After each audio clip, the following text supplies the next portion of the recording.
The object of Taxi Chronicles is to allow real riders with real stories share their experience and enhance your life. So sit back and enjoy the journey. Morning. Yes, we're back with another episode, another rider. Today we have a singer, songwriter and a DJ in the house. It's going to be very interesting. His name's Mark. And we're on the way back from his time in New York, so he's a busy man. Nice to have you here today, Mark. Thank you for having me. So tell us, Mark, why singing, why songwriting? Well, singing is something that runs in my family. So my grandfather on my dad's side was an opera singer, and he was an opera singer in a country called Guyana in South America, which is the only English-speaking country in the whole of South America. And when he came here to the UK, he did try to make it as an opera singer, but unfortunately in the 1950s, black opera singers were not, wildly welcome with open arms. But he subsequently passed his passion for music on throughout the family. So my dad was a musician, and then he met my mum, and my mum said, get a serious job, and he became a social worker instead. But he still passed that passion on to me and my sister. And I've sung since I was really, really small. But I have other family members who also sing and have been successful in doing so as well. So Jonathan Gill, or JB Gill, from the boy band JLS, is my cousin, and so that you can see it runs in there. And another cousin of mine who's passed away sadly, Maxie from the girl group Brownstone, is also a family member. So I yeah. remember Brownstone. Wait, Yeah. weren't they American group? American group, yeah, but her parental background or ancestry is Guyanese, so Okay. music's a big thing in our family. So yeah, that's one of the reasons why I naturally became a singer, I guess. So do you sing opera? I don't, unfortunately. I do have a falsetto range, but I'm not an opera singer. No. I'm more of an R&B singer myself. What's a falsetto range? So falsetto is using your head voice, so opposed to using your chest voice, which would be, like your standard kind of the range that you would have. So an example would be, let me think. So, you should let me love you. That would be your chest voice, and if you were to use your head voice, it would be...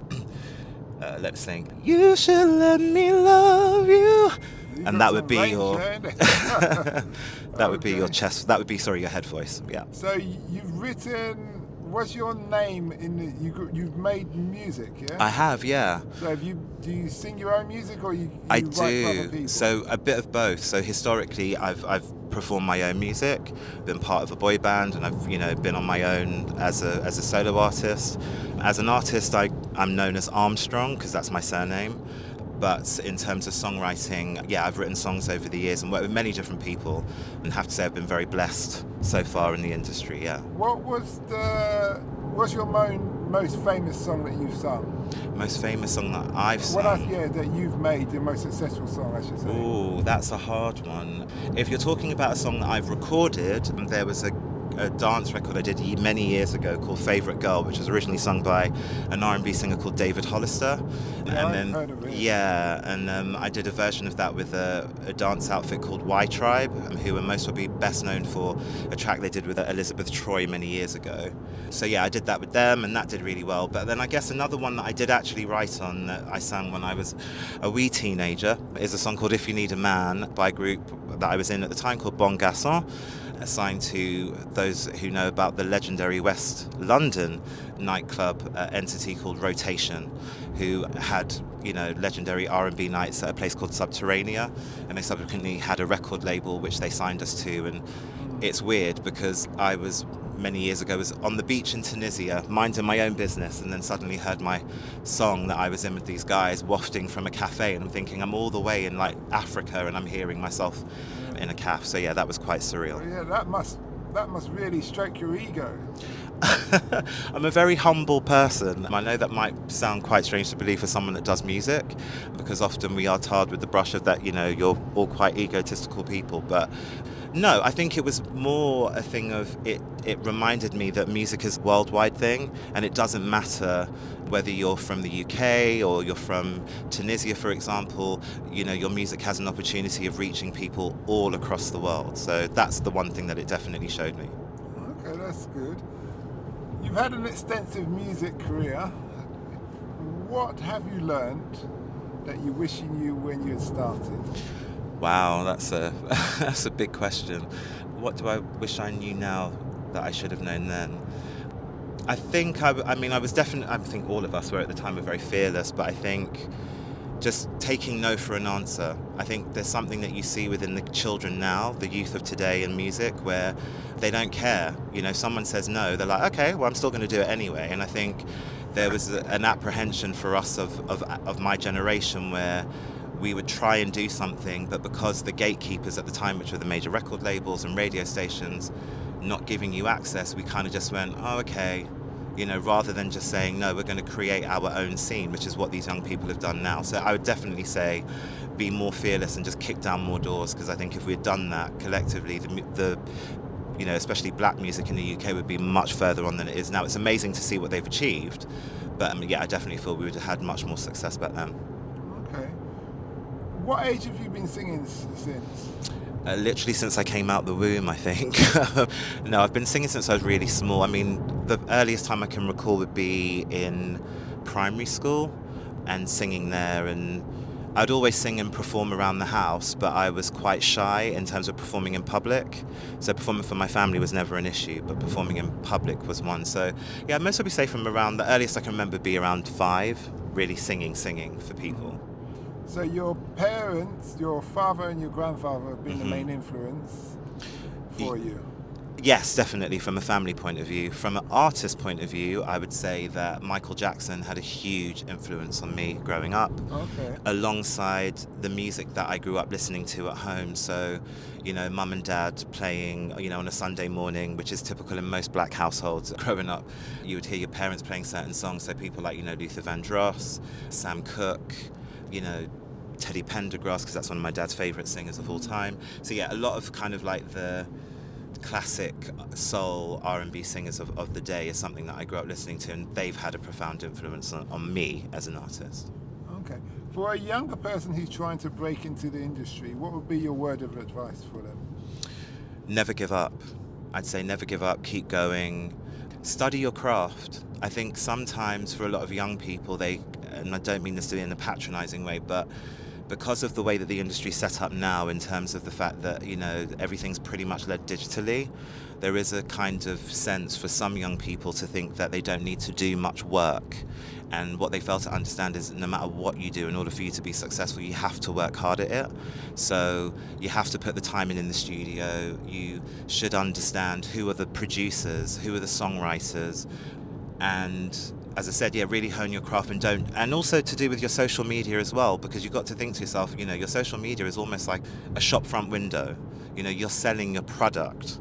So putting up a post of, I don't know, some nonsensical stuff that has nothing related to your music at all, you know, is not really going to further your career. So it's about really understanding what you're doing. And one thing that I just want to say is this: what everyone needs to understand, young or old, no matter who you are, if you're trying to make it in music, is it's called the entertainment industry, the music industry. It has that industry end on it for a reason, which means it's a business. And so it's really important that they all remember that, because I think far often they don't. And then they get involved in it. It's like, oh, what am I doing here? And it's like, well, it's a business. In the same way, if you were to go into the financial industry or education industry, for example, you would need to know what you're doing. So yeah, research and yeah, learn your craft. That's really good. When you say you've just got a lot of cogs things going through my mind there. I can see Alison just nodding away to you. As a singer-songwriter, what inspires you to write, and about what? So I think there's different ways of writing. Some people prefer to write words before melody, or some people come up with melody first and the words come afterwards. For me as a songwriter, I'm a melody person. So I will come with the melody first, and then the lyrics will kind of work their way out afterwards for me. But what I would say in terms of inspiration, I find inspiration from everything. It sounds really strange, but, you know, for example, I recall being in a studio once, and they had like this kind of calendar thing on the wall, and there was like a little saying at the end of it, and I kind of read that, and I was like, oh, actually, that has got my mind thinking. I can write a song based on what this quotation was saying. Sometimes as a songwriter, it will be directly through experience you've had yourself, but sometimes it's going to sound really controversial, but sometimes you'll hear songwriters saying, you know, I had to experience it in order to write about it, and I don't think that's true. I don't think that you have to experience, for example, love to be able to write about love. You've read enough books to know what love generally means, or you've seen love throughout your friends or your parents or your siblings. So you don't need to necessarily experience something to be able to write about it. I think that you can write about anything as long as you have an understanding about what you're writing about. That's interesting. I think that's a title for a debate for an episode of another podcast or a live stream or something like that, and things. You teach young children. What age do you teach? So I teach children all the way from the age of 7 all the way through to 18. Okay. So it's for a company which is called Jigsaw, and their ethos is about instilling confidence within children through performing arts. So they have bases all across London. The branch I teach for is in Ealing, and I love it. It's rewarding in many different ways because there's children that when I first started teaching there wouldn't sing anything. You know, they were really quite scared about performing. And just the term just gone, we put on a performing arts evening, and all of those children who would never perform got up to perform, and they were doing solos. So it goes to show that through encouragement and through teaching them a skill, because the thing that I always tell people is even if you learn singing and you don't want to be a singer, the skills that you will learn from it can help you in so many other different ways, whether it's public speaking or just general confidence. Because having to sing, which most people wouldn't tell you, it's quite a daunting, it can be a daunting experience for most people. But once you've actually pushed through that barrier and done it even once or twice, you will notice that there will be other gains that you will have in other aspects of your life. So, as I said, teaching is extremely rewarding for me, as I said, because I can see the material benefit that my students get from the classes that they attend. Okay. So what you're teaching in essence is a life skill. Definitely. I think any of those disciplines, singing, dancing, or drama, all life skills. I mean, I went to a place called the Weekend Arts College in North London. It was originally in Belsize Park. Well, no, it is in Belsize Park now, isn't it? Or Manor House, can't quite remember. But I went there for a number of years, and I'm eternally grateful for going there, because not only did it teach me singing skills, but it also gave me the confidence skills that allow me now to be able to pass that on to somebody else. So there's always something that I believe that you gain from learning any of those disciplines or skills as such. What's have been the biggest trials/tribulations that you've had to learn for yourself while teaching young people to sing or come out their shell? I think one of the biggest things that in terms of a trial, is patience. You really need to have a lot of patience when it comes to teaching singing, because everybody's on a different level, and you can't, there's no kind of one box fits everybody. Everyone learns at a different rate, and you have to kind of adjust your teaching according to the students that you have. So I'd say that's one of the biggest things out of anything. How did you adapt to that though? I think for me it was a case of having conversations with my fellow teachers. It was getting an understanding of how are they experiencing any issues in terms of some of the teaching with some of the students in the class, and then you kind of adjust it that way. But also you adjust it through having conversations with your students. One of the key things that I always say to people is everything starts with a conversation. You're never going to know if someone is struggling or if they need additional assistance in anything really without talking to them. So with all of my students, I make sure that before we even start class, one of the very first things I ask them is, how's your week been? So I get a feeling of how they've coped throughout the week at school, for example, and how are they feeling right now in that particular moment. And if they're not feeling great, then I'd be like, okay, cool, let's go and have a quick conversation outside while the rest of the students do a bit of a warm-up, and then you bring them back in, and 9 times out of 10 they're raring to go for the remainder of the class. Okay. Are these working class kids, or are they a mixture? It's a mixture. It is a mixture. So we do have, I'd mostly say majority of working class children, and then you have a smattering of those who aren't. But one thing I have to say is that they don't treat each other in any different kind of way. Everybody, there's a great camaraderie amongst all of them, and they all support each other. So they fully encourage each other, which is lovely to see. And they all go for the R&B kind of music? No, actually, you'd be quite surprised. So you have, when we did the talent show, we had some children doing R&B numbers, but then we also had a couple of kids that wanted to do some rock songs, which was really cool. So yes, but it was quite interesting to have like the mix of songs that we had in there. So there was like pop numbers, R&B numbers, rock numbers. You know, everyone kind of did a bit of everything. Okay. We're coming to the end of the journey. You've been a great guest. Thank you. What I want you to do now, so I ask all my guests, I want to hear a song, a verse, of something you've sung, something that you love. Something Also, I'd love to know who's your idol who's alive, who you'd love to be able to sing with. Wow, okay, so who is alive that I would love to sing with? It's a hard one because there are so many incredible singers out there. If we're talking, you know, someone modern and of now, there is an amazing American singer. His name is Avery Wilson.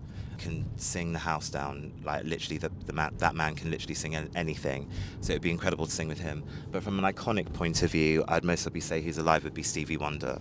I mean, it would be just an absolute honour to share a stage with him. So yeah, those would be my two choices. And from the UK, it would be Angel. So if I was choosing someone from the UK, I'd love to sing with him.